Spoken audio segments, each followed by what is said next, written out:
You're watching BEIRUT TV, Rhode Island's public access channel.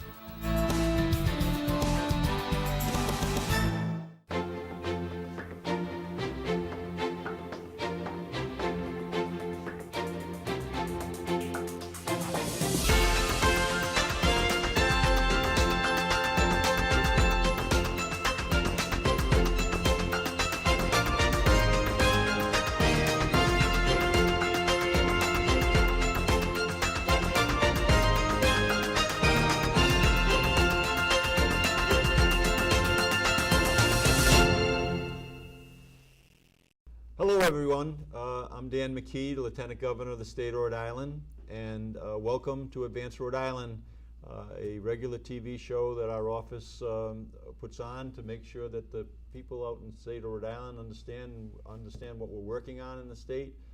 We really deal with a lot of small business issues. We deal with issues that have to do with health issues, and also we do with a great deal of work on municipalities. But today, and we also do a great deal of work with veterans and our National Guard and our Director of Veterans Affairs. And today is a very special day. As we approach Veterans Day, we want to really remember our veterans, but we also want to give you a reason to remember veterans. So today we're going to talk about Veterans Day. We're going to talk about the remembrance on Veterans Day. And we're going to talk particularly about October 23rd, 1983, which was the BEIRUT bombing, where 9 of our Marines, Rhode Islanders, were killed in that attack. But first, I want to just introduce our guests and helpfully introduce them. Mike Harris is here, and Mike, just tell us a little bit about yourself. I know that you were there that day of October 23rd, but tell us a little bit more about yourself, your service, and we know that you're very involved with activities in the state of Rhode Island, but just introduce yourself so that we kind of have a perspective. Governor, as you said, my name is Michael Harris. I'm a former Lance Corporal of the United States Marine Corps.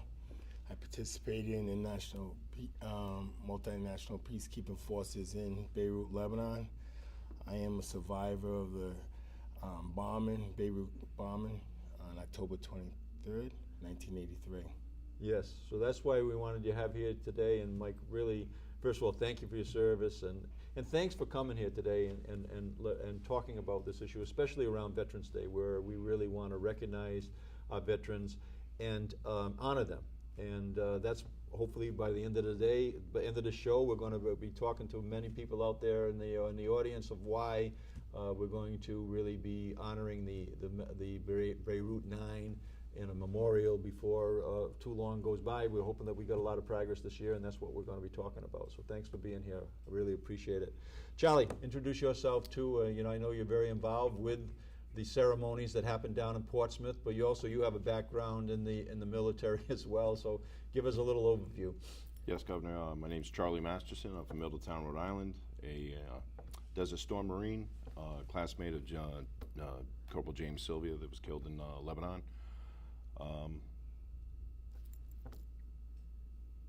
But you also have worked on making sure there was a remembrance down there in Portsmouth, right? Yeah, sorry, I went a little blank there. Yes, that's okay. I'm also a co-chair along with Chuck O'Connor with the Family and Friends of the Rhode Island 9, along with Valerie Giblin, Tiffany Giblin, and Anna Massa, and Billy Giblin.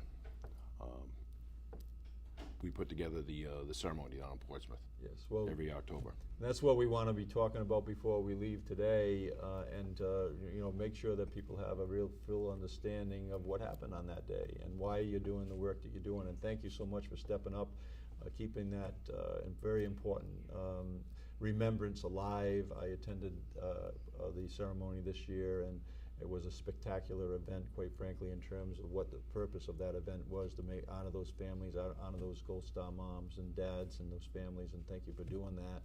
Thank you, Governor. I've got my good friend here, Director Jan.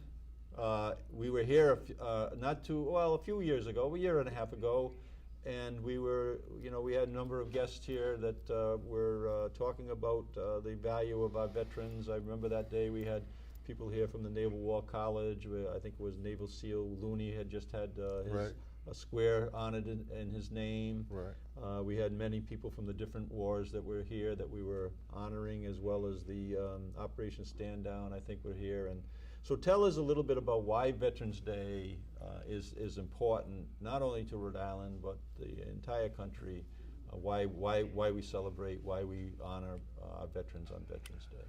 Well, thank you, Gov, and again, congratulations on your re-election. Yes. 4 more years. And so I think when we look back in time, we look at World War I. Then it was called Armistice Day. It was the Great War, a war of end all wars. And it was called Armistice Day till President Eisenhower coined it Veterans Day. And so this year marks the centennial, the 100th year anniversary of Armistice Day, coming up here over the course of the weekend. And you know, my naval career spanned 25 years, and it's kind of symbolic. My first ship was an amphibious platform ship to deliver the most lethal force in mankind, known as the United States Marines. And early on, I knew the importance of the blue-green team. And it's a team because you can't do it by yourself. And I always tell anybody, serving this blessed nation of ours, you know, I feel safer on a ship off a coast when we put Marines on the beach than I do in the comfort of my own home in North Kingstown. And there's something to be said about that. And it's important as we as Americans know that freedom is not free.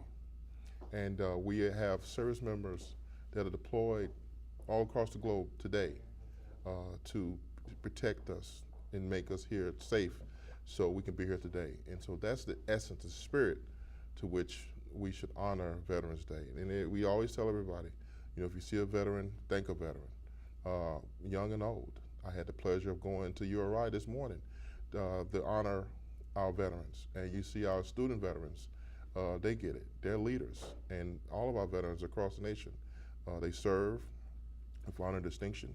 They come home, and as the director, my role is twofold. One, being a veteran. More than two is this capacity to serve all of our veterans across the nation. And our elderly population has a unique set of needs, and our younger population that are transitioning back to Rhode Island.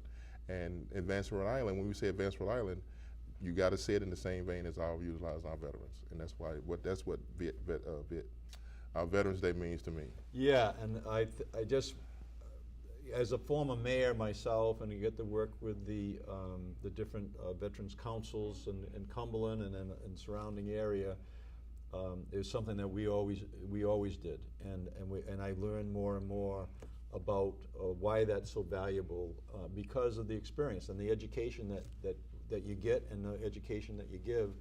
And now as Lieutenant Governor, that's a big function of our office, the Guardian of Heroes, the working with our National Guard, working with the director, working on very simple things like, it sounds simple, but the Operation Holiday Cheer, where we package up packages and we send it out to the deployed men and women that are out, either dispatched or out of the country, out of the state, and connecting in with Operation Stand Down. These are all important pieces of the work. I want to just talk quickly about the ways that we do remember our veterans. This week, I thought you and I both attended what I thought was a very moving and educational experience in Pottagansett High School, where the leaders of that community teamed up with the students to bring the Vietnam moving wall to Rhode Island and to share that experience with the students there in particular, because we really need to educate our students. But what was your take on that day? Because you were moved. You could tell that you were moved and very absolutely. emotional. I think we when our Vietnam vets came home, bottom line, we did them a disservice as a nation. It was disgraceful the way we treated our Vietnam vets. And as a result, we needed to change. And page forward, we were finally starting to wake up in terms of the needs of our veteran population. And our Vietnam vets, God bless them all. And we never again will we turn our back on a generation of our veterans that we mistreated our Vietnam vets. On that moving wall, a 50% replica of the actual wall in D.C., provides us 58,000 reasons why Veterans Day is important. 58,000 reasons why liberty isn't free. 58,000 reasons why we need to continue to remember, honor, and teach. And what better place than Pontiac High School to fuse the elderly with the youth, to bring about that spirit, to set the tone, to really what's more important. We had family members that were there, survivors there, so to all our Gold Star family members, thank you. We have Blue Star family members there because their children are still going on deployment as we speak, and so it meant something special to them. And as you walk that path, you see all generations that were there, people that were taking a piece of paper and scratching to try to take the name of their loved ones.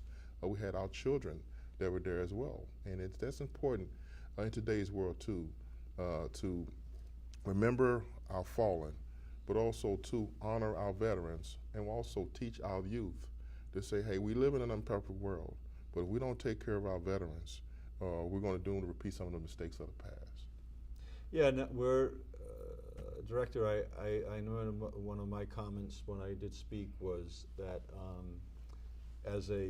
during when I was mayor, and that Vietnam War was really during the time frame that I was growing up, and so I have many friends, and it's still in Cumberland, and they would say to me, Dan, we were there too. We should be remembered. We served too, and so I think that anything that we can do to make sure that we educate the young people and our community at large of how important our veterans are, how important the men and women that protect our rights and shield our freedoms with their lives in some cases. And you started off the show, talking about the recent, the fact that we just had an election here in Rhode Island, and the fact that our veterans actually protect our right to vote, and that is so valuable. And if you can kind of make that connection, I think more and more people will understand. But Charlie, one of the things that, and I want to go to Mike on his thoughts too, because it's a real feeling that somehow that when my friend Rick Souza talked about the Vietnams, and we've served too, the Vietnam men and women, there is a sense of not being recognized enough. There is a sense that we should be doing more and continue to do more. That's why it's so important to have someone like yourself and Mike actually working on things. So, talk about that in relationship to the work that you are trying to do relative to that October 23rd. And before we get to that, I want to we're going to go to a tape. We're going to go to a break here, and so that we can actually see a video that can remind people of that circumstance. We want to come back after that tape and talk about why you're working so hard that we would want to remember that day, and also we want to talk about that day so that we can continue to educate. So let's just take a quick break, go to a tape, and then we'll be right back. Sitting in Lebanon with nothing to do, just listen to the arty and the sniper shots too. Once in a while when it's really slow, we hear the EOD really let one know. I know there are no words that can express our sorrow and grief over the loss of those splendid young men.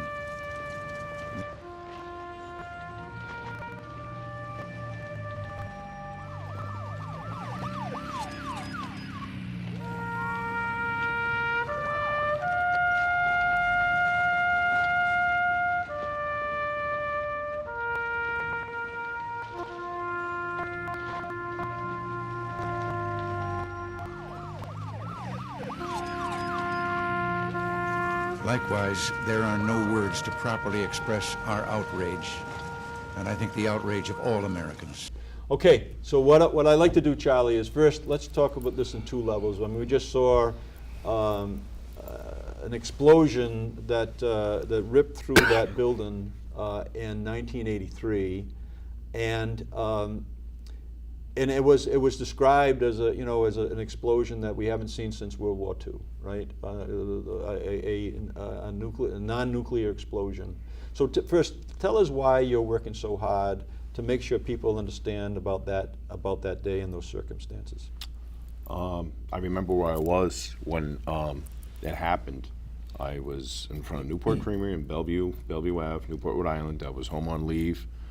I was with Chris Blacklock and Lori Spotnick. A lady walked up to me and she said, "Excuse me, are you a Marine?" And I said, "Yes, ma'am." And then she said, 241 Marines died today. And I looked at her and she was being serious. So we didn't have cell phones back then. I asked Chris to take me home, and I spent a couple hours in front of the TV, just staring at the TV, trying to get as much information as possible. My classmate, Jimmy Sylvia, unfortunately perished in that building. Another friend of mine, a coworker at the post office, he was missing for a couple of days. He was in country. And Mrs. Sylvia, she was a grieving Gold Star parent. She made the comment that in a couple of years, nobody will even remember Beirut or even care. And that stuck with me all these years. And I would always go to the ceremony that the original person that put that on was Shirley Danick. I have to give her a lot of credit because she originated everything, and she chose the Portsmouth Historical Society as the site to remember. The reason being, Thomas Julian used to cut the grass there as a youth, and she figured it'd be fitting to have it there. The historical society has a chapel upstairs, so we do an indoor portion to remember, and then we do an outside portion where we lay the wreath and play taps. Myself and Chuck O'Connor got involved. I got a phone call 6 years ago stating that they weren't having the ceremony. Shirley had gotten ill. So I took it upon myself to just keep the continuity going, and now it's expanded into what it is today. And our guest speakers, the Marines that we have been absolutely fantastic. One of the past speakers was the Honorable Judge Frank Williams. I remember him speaking. The guest speakers, they get up and they speak.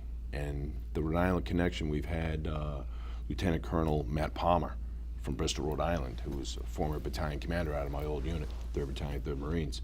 He got up, he spoke. Then I was approached by another Marine that was from East Greenwich, Lieutenant Colonel Galuli, Patrick Galuli. I want to be your guest speaker next year. And that's when it really grabbed traction. And every guest speaker afterwards has set the bar higher and higher and higher. And it's a tragic day, it's a bad day, it's a terrible day, it's a terrible month. But the family members get to see that Rhode Island hasn't forgotten, and especially the Marine Corps has not forgotten, and the Rhode Island National Guard has not forgotten. They show up, they put on their dress uniforms, and they stand tall. They stand tall for the Rhode Island 9.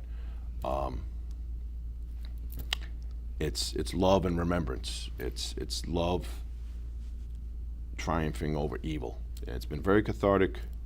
Some of my friends have experienced some serious life changes because of it, because they've been able to talk about it, to get it out and talk about it. And everything since has been more of an educational moment.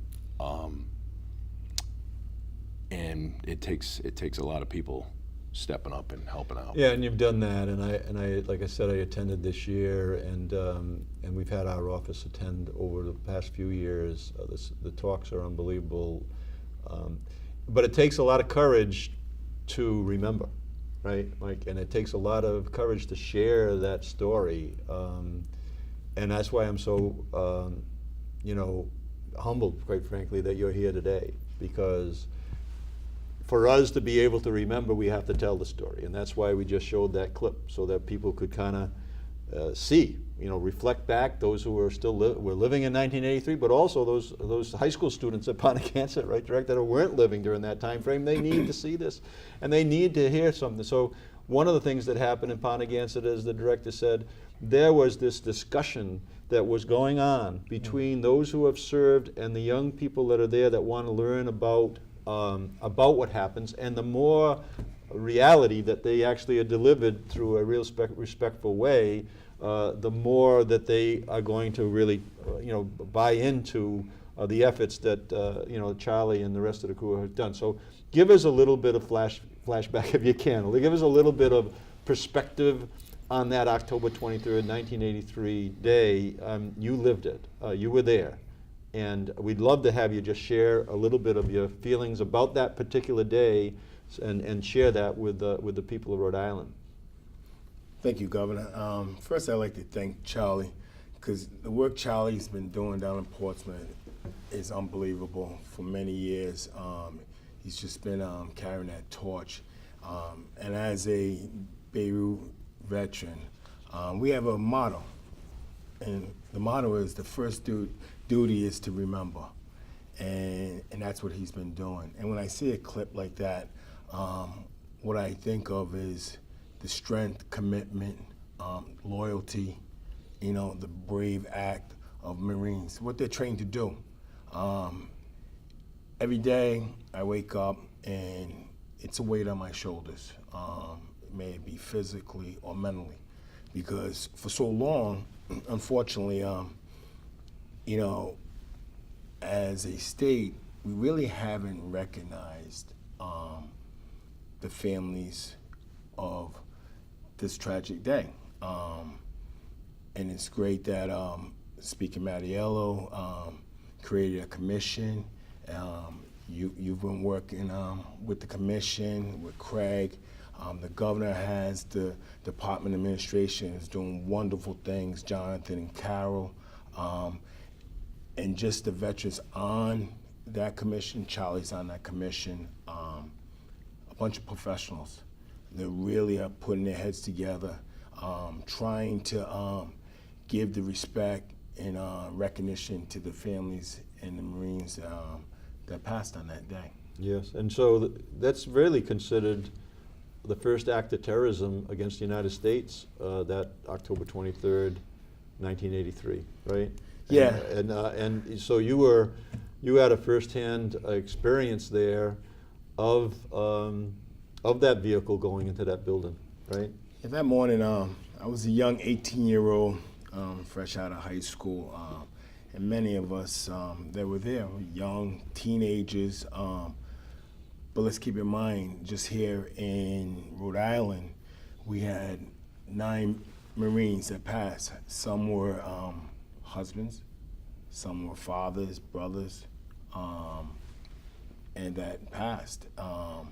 So all different type of walks of life.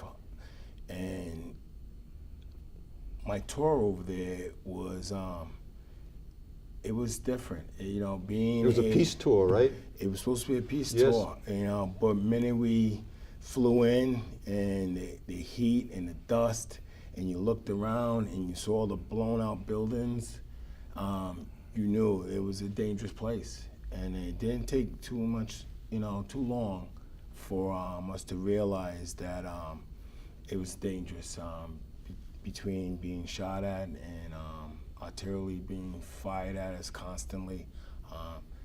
But the Marines, we had a job and we stood fast, and no one complained. You knew what your job was and you were there and you did it.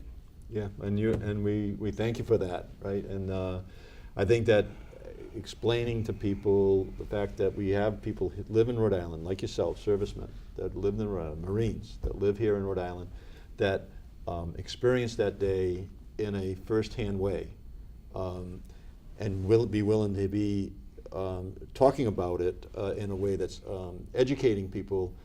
That's a big value, and I thank you for that, because as we kind of move forward on what we're trying to do to make sure that we always do remember, and that we do support Charlie, and we do support you, and we do support those Gold Star families that have been waiting for that, right? And that we want to have more public awareness on that, and we need to be more aggressive in terms of demanding that public awareness, but have someone like yourself that's willing to do that.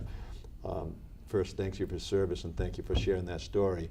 I want to go to the director for a little bit about his thoughts about that day in terms of what it meant on the national, in terms of about the war on terrorism. Right. Talk about that a little bit, because you were serving, not necessarily at that time, but you served you've served during the time since then Right. in the war on terrorism, Right. and it has impacted our country. And that day was a day when, as it was described, was a day when some very evil people were putting their Right. minds together to really hurt our country. Right, right. And from the active duty perspective, that through tragedy, we have to learn. We have to develop ability to learn, to protect ourselves in that regard too. So we have changed our posture from our service perspective to protect us from the people that want to do us harm, in terms of changing how we approach entry control points,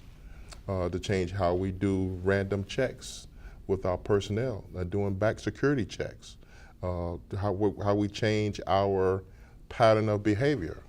We get up at 5:30 in the morning. First thing we do, go to the bathroom. Then we go shave. Then we go get a shower. And then at around 7 o'clock, we start to leave the house. Well, that's a pattern that an enemy, if they gain access to that, we could be compromised potentially. So we've changed that internally. We've also taken a look at how we travel. We also educate each other, and before we go out of state, travel OCONUS, we call it, then we have to prepare ourselves in terms of training. We know we need to get our personal affairs in order, because when we're downrange, our family members are still home. So what preparation have we prepared them for the what ifs, and to make sure that they have a safety net as well? Because as we know, we're downrange, our focus needs to be on the task at hand. If we're worried about our children and our loved ones at home, we can't focus on the mission. We put ourselves at risk, and more importantly, we put our people that we serve with at risk. So as a director perspective, I need to make sure that when we have those young men and women that are deployed downrange, I need to make sure that our family members that are back here, that they have access to services. And when they transition back home, we need to make sure that all those services are in place. Our healthcare system, our education, those that are potentially transitioning back, employment, what type of employment opportunities are we providing? What type of services, what type of access do they need? And we've changed that approach, how we talk to our veterans, to be knowing that they have things they have to do downrange. Well, okay, let's take a look back, let's take a step back. And we may have some situations, we talk about the physical wounds. What about the psychological aspect of doing our task? And so we need to develop internally, it's okay not to be okay. And okay, we need to have those services provided, those various services available for the veteran and service member to use and choose based on their needs. And they have needs. Absolutely. And so I think that part of the work that is being done in the memory of the BEIRUT 9 gives a credibility to your asks as as a director, because when we educate people about what's happened historically and the sacrifices that not only the men and women that serve make, but also the families make, it puts things in perspective, and that does give us a better ability to build the case that we really can never do enough, and whatever we can do, we want to do, and you've done that. Well, right, thank Director? you. But I look at in terms of, I often think about too, outside, when Mike has a concern, he sees a fellow veteran or someone, a family member that has some issues, he picks up the phone and automatically calls me. And then when I need somebody out in the community, Charlie knows, hey, we know what place we can go to get some help and get some assistance. And that's the beauty of Rhode Island, because we say we are, as a state, we're 1/9 the size of a city. We have to work together. We're all a family in some capacity, and it means it's even special to know that we're all neighbors in this whole process. And you're absolutely right. We had 9 Rhode Islanders at one point were all killed and didn't make it home. Okay, well that's 9 times an infinite amount of family members that we need to honor them. And so it's been long. What's taken so long? why has that memorial been erected? We understand there's some process, but there is a process, and we're making progress. We're advancing along those lines. Well, that's the work that we want to do, and one of the things that I want to talk about now and spend some time on it is the work that's going to be coming. The efforts that have already been, the seeds have been planted, to remember that October 23rd, 1983, and the impact that it had on Rhode Island in particular. And well, let's take a little break to take a look at a clip about how that day is remembered throughout the country, in particular down in Jacksonville, North Carolina. And when we come back, we're going to talk about your recent visit to Camp Lejeune, about that remembrance on the 35th anniversary. So let's take a break and take a look at how we want to be remembering the BEIRUT 9 here in Rhode Island, the way that you're going to see on this film right now.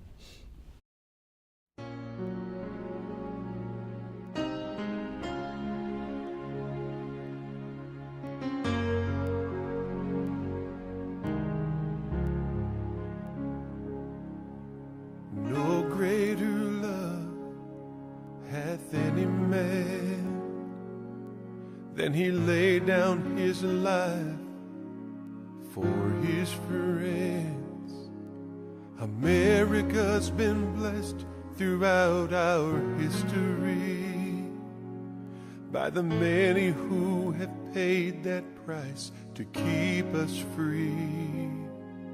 Some died on the battlefield when our nation was at war, and others as they went to keep the peace and nothing more. They were brothers, they were soldiers, they were sailors and Marines, whose love for this country meant more than anything. The sacrifice of service sometimes requires more. They came in peace, and now they walk on peaceful shores.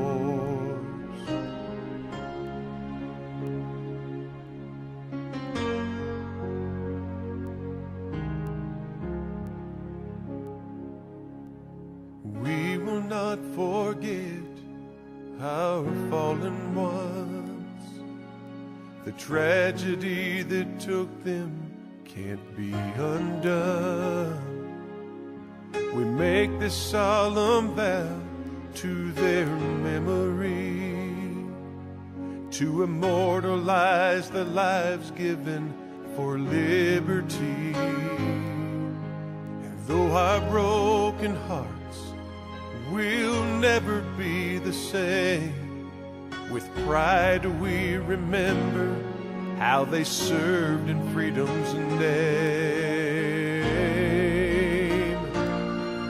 They were brothers, they were soldiers, they were sailors and Marines, whose love for this country meant more than anything. The sacrifice of service sometimes requires more. They came in peace, and now they walk on peaceful shores. The sacrifice of service sometimes requires more. They came in peace, and now they walk on peaceful shores.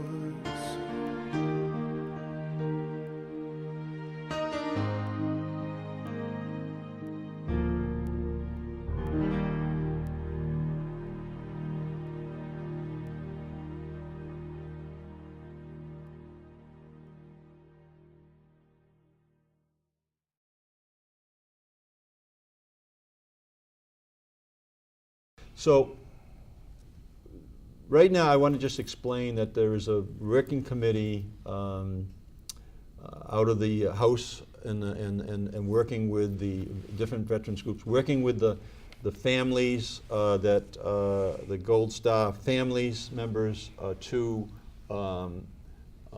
build a monument here in Rhode Island that pays tribute in a way that is appropriate to that particular day, to the families that suffered, to those men and women who died.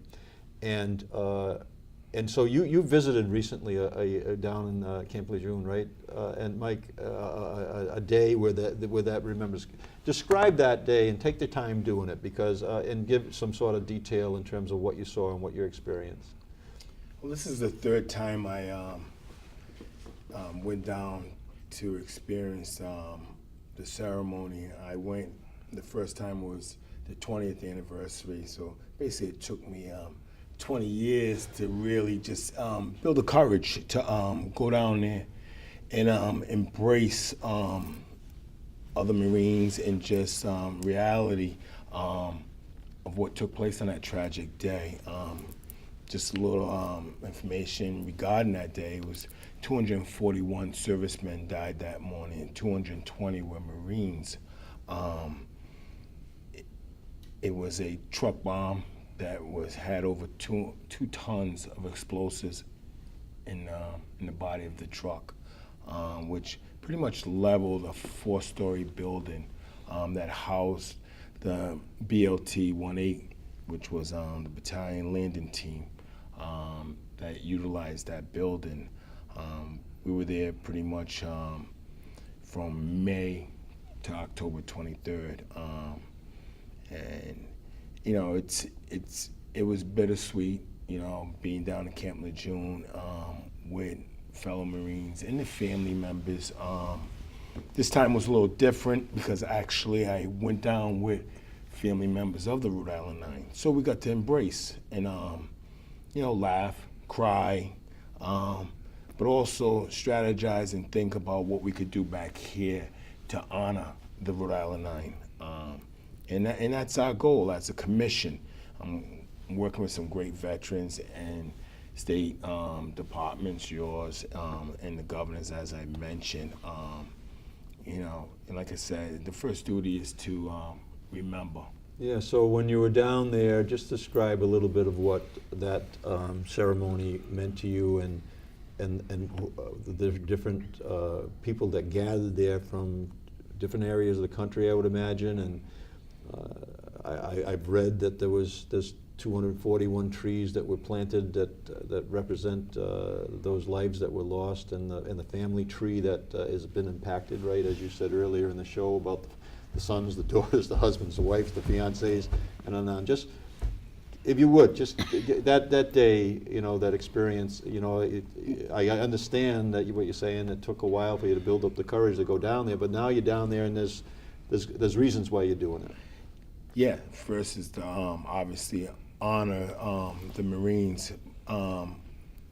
Every October 23rd, they first start off at 6:20 a.m. They start off with a candle vigil, which they read off each name of each serviceman that died on that day, and also Marines and sailors that might have died in Grenada, which was part of the Mediterranean float. Some of the Marines went to Grenada, then they went to Beirut. But we have that candlelight vigil, and then That's at what time in the morning? the same time as the bomb exploded, Yes. 6:20 a.m. Yep. They read off all the names, which is very emotional because at different times they might have a family member, it might read the name, a son, a grandchild of one of the fallens. So it's very tight knit. Everyone's close together, and we get a chance just to embrace each other and talk about that day and the fallen Marines. Later on in the morning, around 10 o'clock, they have a official speaking event where you have different dignitaries. The city of Jacksonville has really embraced the Marine Corps and the BLT-18. They work very close with the Marine Corps. They planted 241 trees, and in remembering the fallen. They built a beautiful monument that's actually called the Peacekeepers, which they came in peace. During that speaking event, they have local officials, but also they usually have a general. And this year they had the Commandant of the Marine Corps, and did most of 1-8 and 8th Marines. General Gray spoke, which he's very powerful. Yeah. So, and then other men and women that were serving at that time, do they come down as you did to meet? And how many people were there that day? Do you think I can't remember the number that was there, but that was a pretty good. Yeah. Probably a good 1,000. Yeah. Yes. It's a combination, not only Marines that were there on that day, but also all Marines that have traveled to Beirut. So, over the years. So you had Marines in Beirut from 82 to 84. So you have different deployments. So you get to really, you're not only seeing the Marines, I'm meeting new Marines. Yeah. Marines that might have been there before me or after me. And you get to have conversations, and you'd be surprised that, stuff I didn't know, because it was Marines that were there after I left, after I was flown out. Actually, I'm from Woonsocket, and one of my close friends I grew up with, who joined the Marine Corps, he actually went over and participated after the explosion.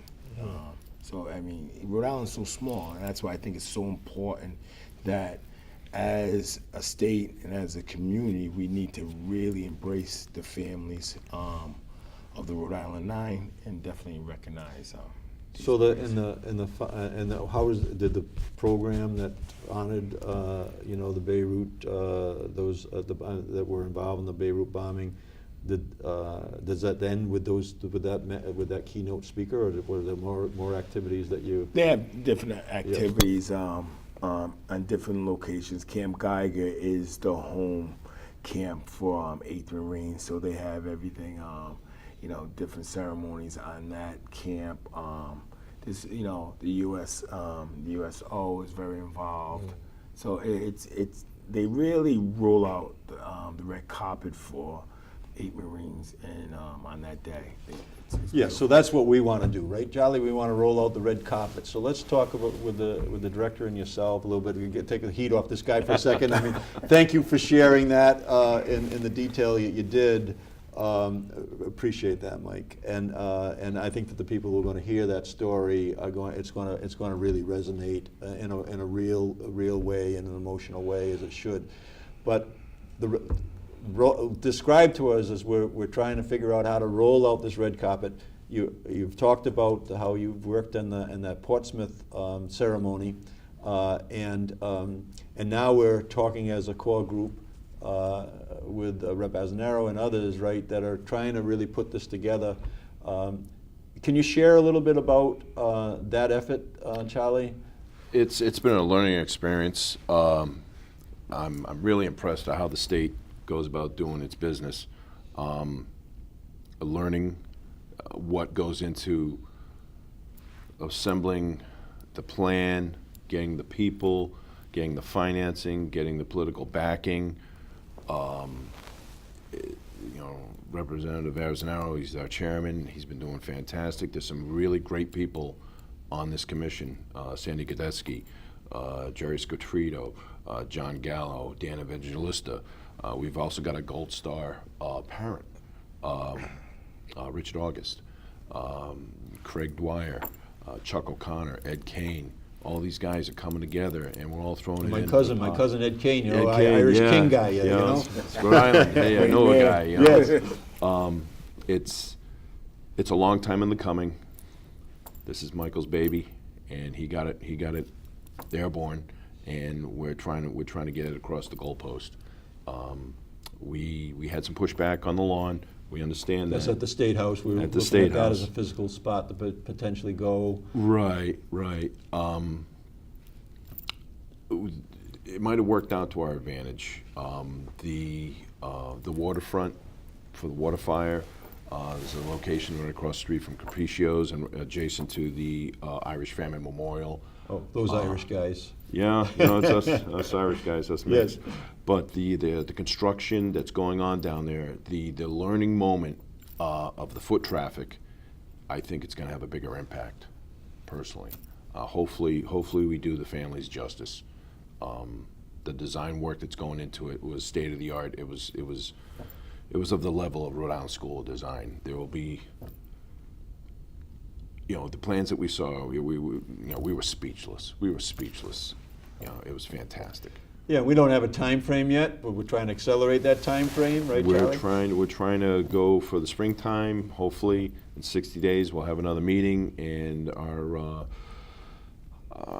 I won't say roadblocks, but just getting everything, measure twice, cut once, getting the clearances from National Grid, the adjacent property. We're just waiting on that. Yeah, I'm going to come back. We're going to end talking about what people can do to support this effort to put that memorial together. I wanted to go to the director first in terms of, also why are we going to roll out that red carpet for something like this? What, why would Rhode Island want to do this? I think anytime I speak about history, American history, look no further than Rhode Island. So to study American history is to study Rhode Island history. And when you say we have a point in time in history that forever changed our approach to what the enemy is in non-conventional warfare. Well, look no more than our Rhode Island 9 that served. We're talking about the most lethal fighting force known in history is the Marines, and they were attacked. And so we had to take a look internally to do better, to learn from that, to grow. Essentially, but also still, as Mike so eloquently put it, within days, we had more Marines coming to serve. That shows you tenacity of our lethal fighting force. And we paid forward to today. Well, we got to make sure that we continue to remember them. Today didn't die in vain, and that the future Marines will come to build upon that. And another thing that when Mike talked about his experience, future Marines, the younger Marines, are all coming across. You're a Marine, you're a Marine. You serve. You come to honor your fallen. And you're literally a band of brothers and sisters, because when you're on watch or you're on a wall somewhere off the coast of some country or standing on soil somewhere, we are here at home because of you serving with honor and pride. And it's humbling. And so our job is to do whatever it takes to get this in the end zone, to bring closure to some family members, to ease some of that pain, and to be that shoulder, to go take our youth to a memorial, to honor this such a historic event. Yeah, and I love that you lead in on the history. Mm-hmm. And Rhode Island has had a history, right? I mean, you just walk through the State House where we spend a little time, right? And you take a look at the history, and you look at the original charter, and you look at the the different plaques and the different representation of when our country was founded, right? Right. When our country was founded, and the principles that it was founded on, not on the Declaration of Independence and our Constitution, and the way that we know that that's not free, right? Right. And it wasn't free then. And it's not free now. And then Roger Williams. And the history continues and continues, and people can articulate that better than I. Although I do really appreciate the history. I appreciate the fact that we live in this country, and I always call it this perfect journey, but imperfect, and perfect right. Democracy, but imperfect journey that we're on, and this is part of it, right? Absolutely. And so if we don't tell this story, we're missing a big piece of our history. There's no phone that we can pick up, or no number to dial, or no text for somebody else to come help. It's our job. We're the leaders. We are the cavalry. Yes. So I want to just spend the last couple minutes we got talking about if people are watching this at this point in time of the show, if they watched all the way through, they should be saying, how can I help? you know, how can I help with this, you know, to support this project? And I want to just go around the table. I have my own thoughts, but I just want to share, give everybody a couple minutes to share how can people help in the state of Rhode Island. We saw that on the moving wall, right? There was a number of students that stepped up and said, we want to learn about this history, and they were able to bring that moving wall at an expense. It cost, I think I was talking to one of the members of the school committee at Pontiac High School, who toured me through, brought me out to the wall after they had the ceremony, and it was $60,000, $70,000 expense that they had to do. I mean, this is not, you know, this is going to create a cost. But let's talk about, you know, Charlie, you've been at this for a number of years, and you are a person, as I understand, that saw a potential, you know, annual ceremony be in jeopardy. You know, maybe not even going, and you stepped up to do that. So why don't we just go around and just say, okay, if you were going to ask people out there to step up and do something, what would that look like in your mind? In my mind, I would like more press coverage. I would like more press coverage from the Providence Journal. The Daily News does an excellent job. The Secana Times. The whole state needs to be educated to what went on. Sergeant Timothy Giblin, Providence, Rhode Island. Corporal Rick Crudale, West Warwick. Corporal Eddie Soares, Tiverton. Corporal Eddie Icavino, Warwick. David Massa, Corporal David Massa, Warren. Corporal James Sylvia, Middletown. Corporal Stephen Spencer, brother-in-law to Jimmy Sylvia, Portsmouth. Lance Corporal Thomas Julian, Portsmouth. It just wasn't one town. It was all over Rhode Island. This affected.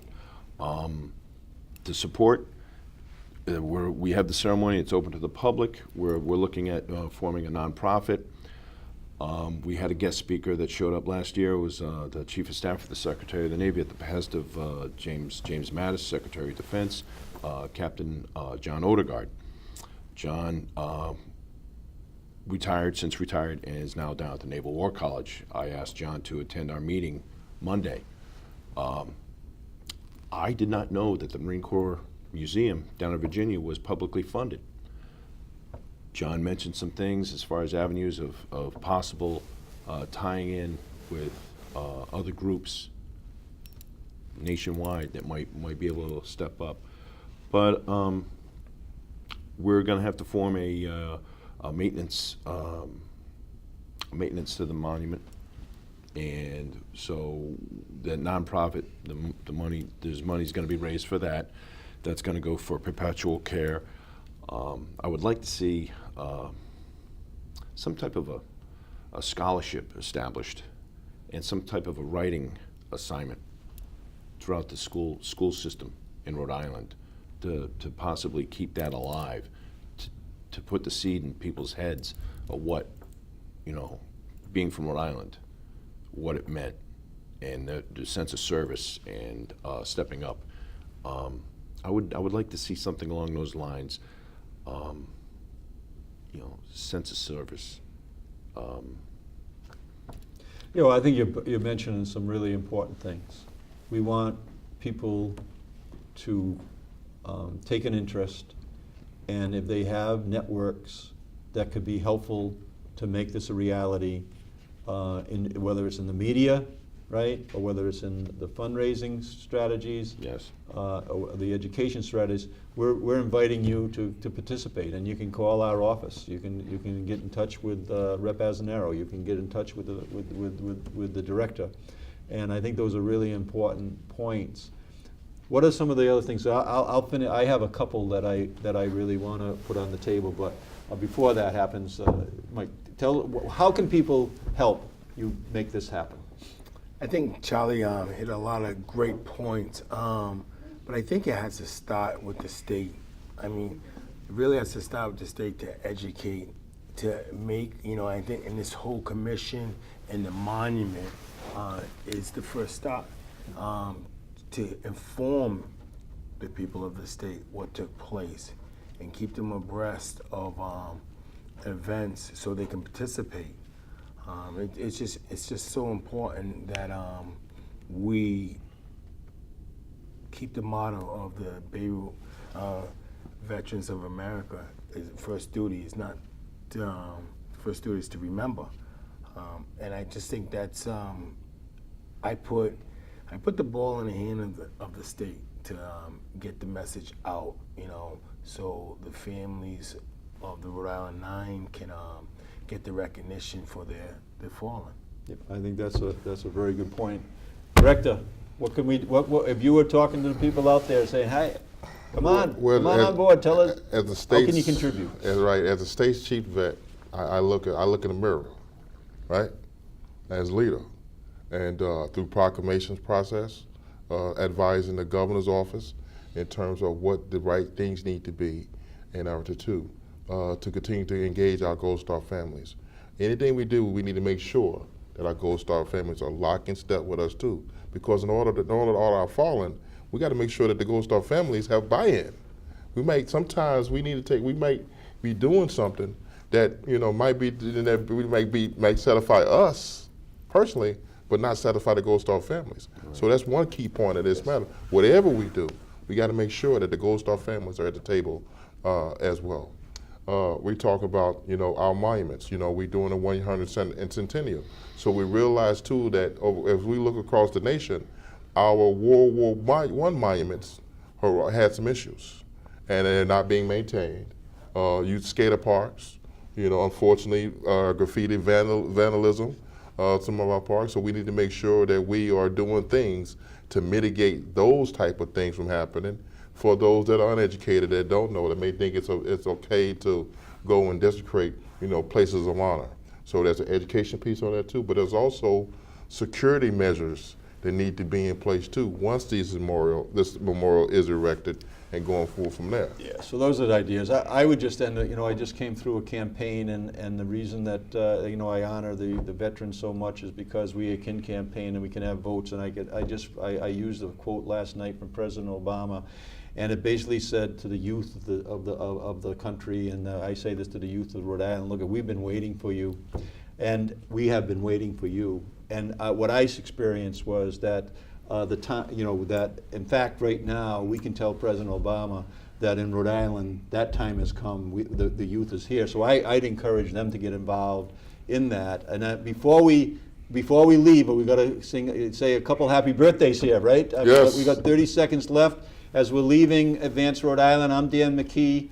I'm the Lieutenant Governor. I appreciate you listening in. But we have two birthdays. Yes. One over here for Mike Harris. This is his birthday today. Absolutely. So happy birthday, Mike. Thank you. And then you want to tell about the other birthday that's coming up this weekend. Yes, to our lethal fighting force, happy birthday. The United States Marines. The United States Marines. Simple for I. Right, I like that. And so we're going to signal off here. Please, if you see this show and join the director this weekend coming up on Veterans Day and honor them at the water fire, right? And we have ceremonies at the State House, right? Absolutely, absolutely. All right. Honor our veterans and say thank you to them. Thank you so much for being here.